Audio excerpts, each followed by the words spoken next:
Kembali lagi di vlog Ridho Hanif, dan kali ini kita mau bahas sebuah mobil yang luar biasa banyak quirks and features-nya.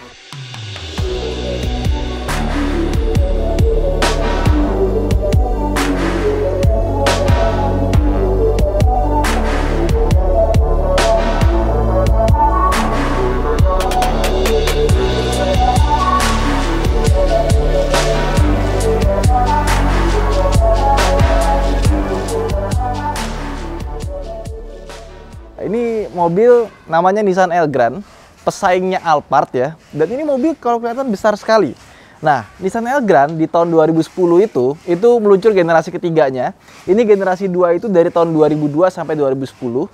Kalau kalian lihat gitu ya, dibandingin Nissan Elgrand yang lama, yang generasi 2 sama generasi 3, pasti kalian kiranya, wah kok Elgrand baru jadi kecil ya? Sebenarnya enggak. Karena Elgrand yang generasi ketiga itu dia lebih panjang sedikit dan lebih lebar sedikit. Yang ini kelihatan lebih besar karena beda tingginya itu bedanya 10 cm. Makanya pas kita lihat nih ya, ini tingginya itu 1,9 meter. Kalau Elgrand yang sekarang 1,8 meter. Dengan tinggi gue 170 cm, gue ngerasa mobil ini kayak lebih tinggi, besar sekali. Jadi kalau kelihatan tuh kayak Hyundai H1. Mobil ini juga bisa dibilang kan fan termewahnya Nissan, bersaing sama Alphard.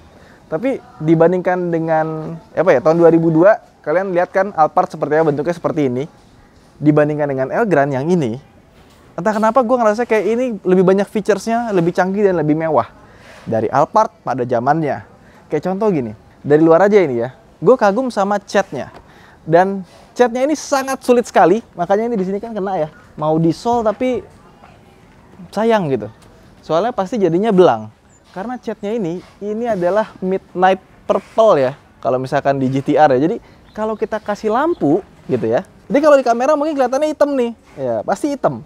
Kalau kita lihat pakai lampu begini, catnya berubah jadi hijau, ada glitter-glitternya, dan pinggirnya itu jadi ungu. Jadi kalau mobil ini kita lihat secara langsung gitu ya, kita baru lihat bahwa wah ini catnya bunglon ternyata, cuma dibikin gelap hitam. Dan STNK-nya sendiri kalau kita lihat ini warna catnya itu dibilang warna hitam, padahal pas kita lihat ini hijau keunguan. Coba kameranya dibikin ngeliatin garis-garis bodi ini, akan kelihatan dia tuh warnanya tuh bukan hitam, tapi hijau gelap bercampur dengan ungu. Gitu. Keren, gue suka. Terus pajaknya, ini dia kena progresif ketiga, ini 11.975 PKB-nya. CC-nya 2.500 ya. Nah, dari luar desainnya ya udah kelihatan kuno, jadul, biasa banget. Di sini entah kenapa ada biru-biru seperti ini, padahal dia belum LED.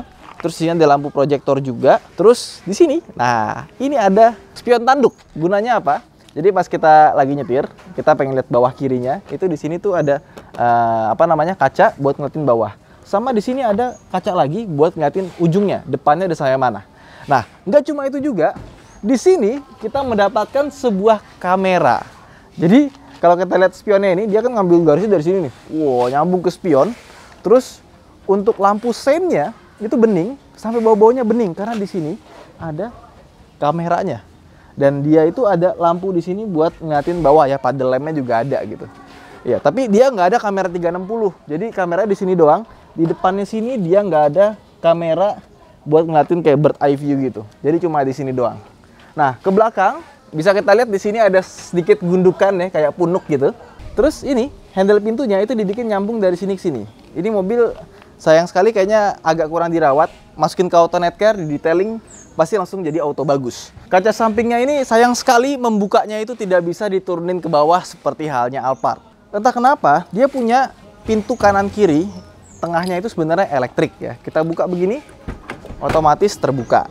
Tapi sayangnya dia tidak bisa dibuka menggunakan remote ini. Remote-nya biasa banget gitu. Jadi untuk kiles-kilesannya ini kalah sama Serena. Ya, agak aneh sih. Dia sudah kiles pada zamannya canggih ya. Tapi sayang sekali tidak bisa untuk ngebuka pintu di sini. Di sini juga sama. Bisa dibuka seperti itu. Dan ini untuk yang belakang ini elektrik. Keren ya. Nah, terus desain belakangnya ya memang tidak selera semua orang, dan gue lebih suka desain belakangnya Alphard sih dibandingkan dengan yang ini ya. Ini kalau lampunya nyala, coba nyalain lampu deh. Nah, yang nyala tuh bagian atasnya. Bawahnya nggak nyala. Tapi kalau kita nginjek rem, nah yang nyala itu bagian sininya, pinggirnya, tengahnya itu adalah mata kucingnya. Jadi yang nyala lampu remnya itu pinggirnya sini. Lampu sennya di atas sini. Ini lampu buat apa namanya? Lampu rem, lampu mundur. Di sini ada lampu mundur dan ini di smoke warna merah. Smoke warna merah. Smoke harusnya hitam ya. Ya udahlah gitulah pokoknya. Nah, terus dibandingkan dengan Alphard ya. Alphard itu desainnya rapi ya. Kayak misalkan si wipernya ini ditutupin spoiler belakang, jadi nggak kelihatan. Kalau ini masih expose. Dan di sini ada kamera mundur. Di mana kamera mundurnya itu pada zamannya canggih banget. Kalau kita belokin dia bisa ikut ada garis yang belok juga. Nah, ini kita buka aja. Oke. Dia belum electric tailgate. Nah, bagasinya kurang lebih seperti ini dan kita bisa majuin. Nah, sampai paling maju seperti ini. Dan di sini ada M-Box. Ini buat nyetel TV ya, tambahan. AC-nya itu bisa sampai ke kaki ya. Meskipun kita di bangku baris paling belakang. Oke, ini cara ngelipetnya. Pertama kita samain dulu garisnya. Sekarang kita, nah, tidurin seperti ini. Jadi kalau Alphard kan kita tekuk, habis itu naikin ke atas ya. Kalau ini enggak, jadi ini harus kita bikin rebah. Baru bisa kita angkat. Nah, habis itu kita cantolin ke bagian sini. Terus kita tutup deh sininya. Ini jadi bagasi belakang itu bisa kita atur sedemikian rupa. Mau butuh seberapa lega. Sama di bagian sini ada storage kecil buat naruh-naruh barang. Di sini ada storage lagi. Terus di sini ada colokan 12 volt. Nah, ini dia punya apa kita bilang ya? Korden. Ini bisa dibuka tutup secara elektrik. Jadi bukan manual. Sama di sini ada 2 speaker. Ini pintunya juga belakangnya dia pakai vakum. Gunanya apa?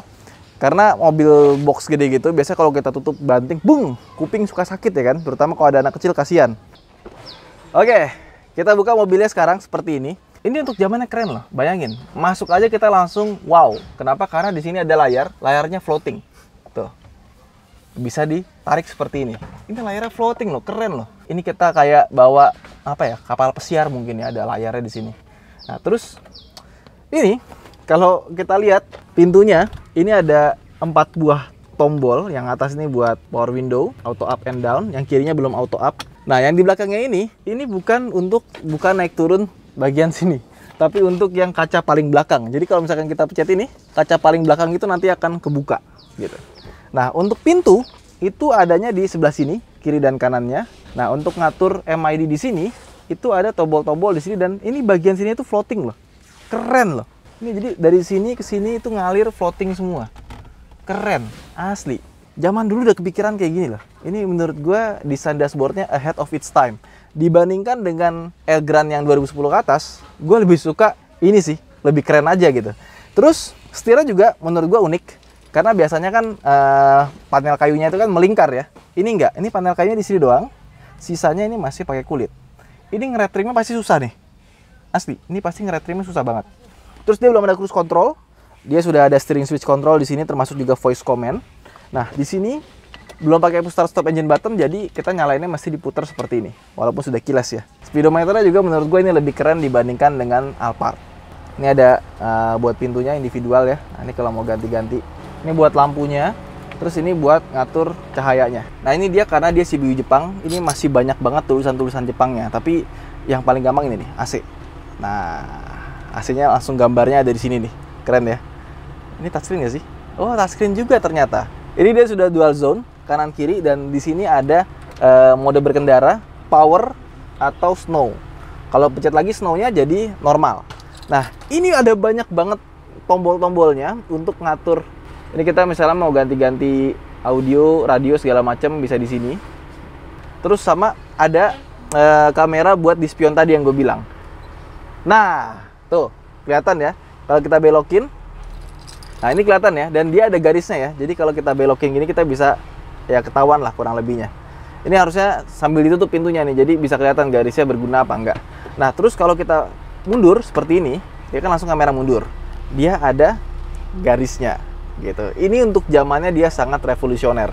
Cuma sayangnya ini layarnya udah mulai ya namanya usia ya. Dia masih LCD biasa. Dia pakai CVT dan ini ada Tiptroniknya. Terus dia punya DVD, bisa MP3 juga. belum ada USB pada zamannya, tapi dia ada namanya compact flash, bisa masukin sini. Tutupnya ini jangan sampai hilang. Terus dia di sini ada sedikit gundukan ya, nggak bisa rata lantai. Di sini ada tempat penyimpanan. Ini juga bahannya Bludru. Di sini ada cup holder besar sekali, sama di tengahnya sini ada asbak. Oke. Di sini juga ada tempat penyimpanan kecil, sama di sini juga ada heated seat. Nah, di sini dia ada tunnel besar karena dia RWD, bukan FWD. Oke, lanjut ke audionya. Dia kalau nggak salah pakai Bose, dan ini suaranya bagus sekali. Suaranya kayak orkestra. Jadi yang enak itu bukan cuma depan doang, ke belakang itu juga enak. Suaranya lembut. Jadi sebenarnya kalau zaman sekarang tuh ada mobil pakai bahasa Jepang gini ya, itu gampang. Nggak kayak mobil zaman dulu. Jadi kita tinggal buka Google Translate ya. Nah, terus bisa ketahuan apanya. Oh, ini DVD ternyata, jadi kempotnya. Ada gambarnya. Oh iya tuh. Yoi. Bareksa di kempot. Terus di sini ada sunroof. Sunroofnya juga 2, depan belakang. Nah, di sini ada layar. Gunanya apa? Layarnya ini biar belakang itu bisa ngelihat. Jadi kalau Alphard kan layarnya di sini ya. Kalau dia ditaruh di depan karena dikontrol menggunakan remote. Nah, remote-nya itu sensornya ada di sini. Nah, terus di sini ada 3 tombol, itu buat buka curtain-nya atau kordennya. Bentar, ini kita tutup dulu ya. Oke. Udah ditutup. Sip. Tutupnya agak kasar ya, agak gedebak gitu ya. Nah, terus kalau kita pencet ini yang buat side ya. Nah, ini sebelah kanan dia kebuka langsung semuanya. Sekarang yang sebelah kiri, wih, terus sama yang belakang. Nah, itu bisa kebuka tuh. Sunroofnya ini bisa dari sini nih, open. Ini buat yang tengah. Nah, ini buka sunroofnya. Yang ini bukanya manual, cuma bisa tilting ke atas doang. Dah, nggak bisa ke belakang. Sama sunroofnya ini bisa di lock. Kalau udah di lock, dia nggak akan bisa dibuka dari belakang. Untuk driver, kursinya dia sudah elektrik seperti ini. Terus dia ada puter-puterannya ini di sini ya. Gunanya buat tilting bagian depannya sini. Jadi elektriknya nggak begitu banyak sebenarnya. Dan setirnya dia sudah pakai tilt steering, tapi belum teleskopik sayangnya. Oke, sekarang kita masuk ke bangku baris kedua. Oke, ini kita buka ya. Nah, biar terang. Sayangnya kursi belakangnya dia belum captain seat dan belum ada elektriknya. Nah, ini bisa berfungsi sebagai armrest, cuma ngebukanya itu agak susah. Pertama kita buka di sini, ya kan? Jadi seperti ini. Dan ini juga bisa diisi orang karena empuk. Dan ini bisa begini. Nah, bisa jadi tiduran seperti ini. Jadi kalau misalkan kita mau jadi tempat tidur juga bisa. Ini kita majuin. Oke. Habis itu kita tempelin begini. Tempelin ke belakang. Ini juga sama, kita buka headrestnya. Oke. Nah, langsung jadi kursi malas, bisa rata sama belakang. Ini belakang juga kalau nggak salah dia bisa jadi tempat tidur juga gitu. Kita buka ya. Oke. Ini majuin dulu. Kok ribet ya? Dah. Ini jadi tempat tidur yang sangat nyaman. Dah, jadi tempat tidur panjang. Nah, cuma kalau dipakai sendirian gitu, dia captain seatnya kurang mantep sih. Nah, sekarang kalau kita mau jadi bos di mobil ini seperti apa? Ini AC-nya kita matiin dulu. Nah, ngomong-ngomong soal AC, ini di sini ada remote ya. Ini bisa diatur buat mengontrol pertama sunroof. Sunroofnya kalau mau ditutup ini pencet dua-duanya nih. Ya, orang sunroofnya kebuka. Oke, ini tadi gua lock ya, gua pencet. Kalau misalkan kita mau nutup itu pencet ini. Yuk, coba pencet. Nah, ini kalau buka. Nah, jadi dia nggak ada tombol, adanya remote, dan remote ini jangan sampai hilang. Cara nutupnya, ini harus dipencet bersamaan. Kalau pencet satu doang, dia nggak bisa. Jadi harus bersamaan. Nggak tahu kenapa begitu.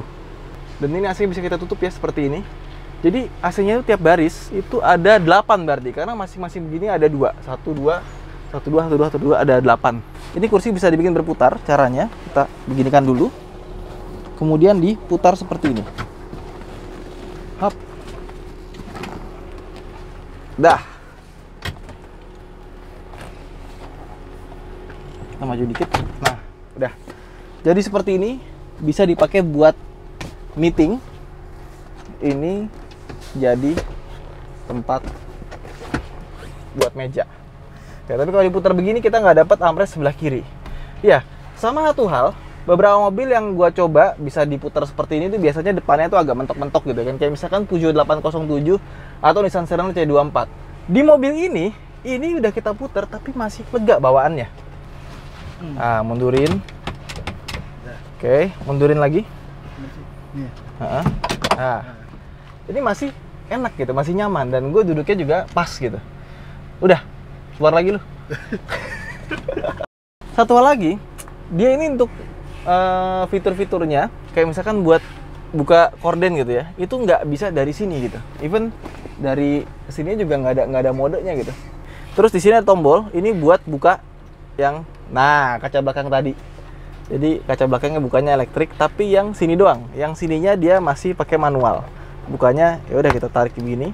Udah, begitu doang bukanya. Masih manualan. Oke.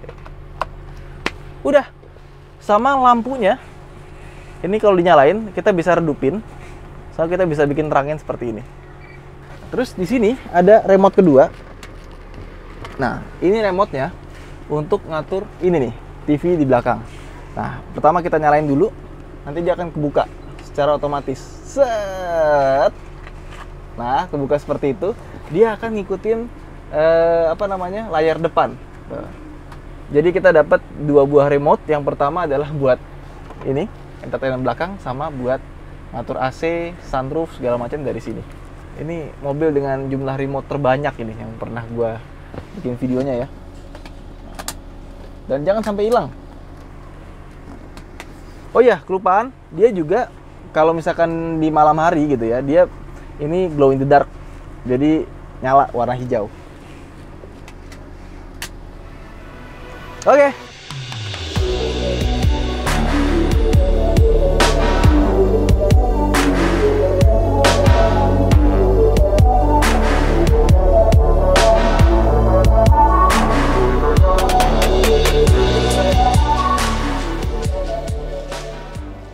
Oke, sekarang kita mau coba jalan naik mobil ini. Kita majuin dulu. Tadi berarti mundur banget ya. Oke, segini cukup. Kendarannya pas. Terus ya, storage tadi belum kita bahas ya. Yang pertama, storage ada di sini. Satu, laci bisa dibuka. Terus di sini ada lagi kecil. Terus di sini ada satu, ada dua, tapi nggak ada cup holder. Ya biasa mobil zaman dulu cup holdernya nggak sebanyak mobil sekarang. Di sini udah, sama laci di sini nih. Nah, laci sini tuh ada yang dalam sama ada dua layer di sini. Ini kawinnya banyak banget di sini ya, sama di bagian atas ini. Nah, di sini tuh ada tempat penyimpanan lagi. Mungkin buat naruh koran kali ya. Di sini ada kaca sama lampunya, lengkap lah pokoknya. Ya, nggak ada komplain sebenarnya. Oke, nggak ada yang aneh-aneh lagi. Sama di sini pada yang ada AFS. AFS tuh Adaptive Front Light System. Jadi dia kalau misalnya kita aktifin, nanti pas kita belok, dia lampunya ikut belok juga. Gitu. Stability control dia nggak ada buat matiin ya, atau stability controlnya nggak ada. Di parking brake ada di bawah. Kita putar balik dulu. Mobil ini suspensinya sih empuk, bahkan lebih empuk dibandingkan dengan Alphard loh. Berat juga setirnya. Ini responsif amat ya. Kita ganti ke snow, biasanya ke snow. Nah, snow jadi lebih enak. Tadi gas dikit ngacir loh. Ya, nyetir mobil ini sih rasanya kayak bawa Hyundai H1 ya, cuma lebih pendek sedikit. Dan yang gue suka dari mobil ini adalah dashboardnya, itu dia landai. Jadi meskipun kelihatannya mobil ini gede, tapi dashboardnya pendek, jadi lebih enak gitu. Suspensinya sangat lembut. Ini suara luar, motor lewat, ini perdamannya bagus sekali. Hampir sama sekali nggak kedengeran, justru yang kedengeran malah suara mesinnya. Ya, entah kenapa ini mesin 2000 rpm rasanya kayak agak sedikit kasar, sama agak sedikit nyaring. Ya, cuma nggak begitu kedengeran sih. Kalau udah dengerin dangdut di sini ya, udah pasti udah lupa semua. Body rollnya luar biasa.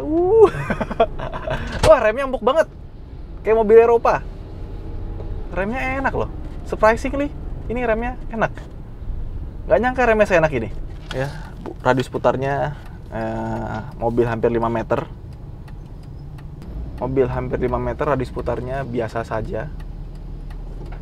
Coba ya, kita masuk ke power mode ya. Ini power mode. Iya loh. Ini mobil nggak pakai power mode aja, kita gas dikit, dia langsung lompat. pakai power mode dia lebih lompat lagi.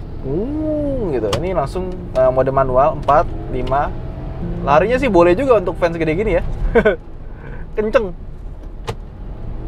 Ya, secara engineering dibanding Alphard, ini remnya jauh lebih enak. Terus tarikannya juga lebih enak. Bensinnya sama-sama boros.